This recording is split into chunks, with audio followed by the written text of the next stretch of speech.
Sizni yuzingiz doimo qizarib yuradimi? Rozatsiya pushti husnbuzaringiz bormi? Videoni oxirigacha ko'ring.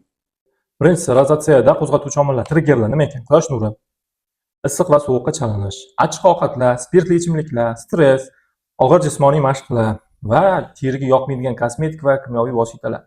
Ular rozatsiyani qo'zg'atadi. Qo'zg'aganda nima bo'lar ekan? Tug'ma immunitet faollashadi. Ya'ni rozatsiya hammada bo'lavermaydi, nasliy moyillik bo'lganlarda ko'pincha.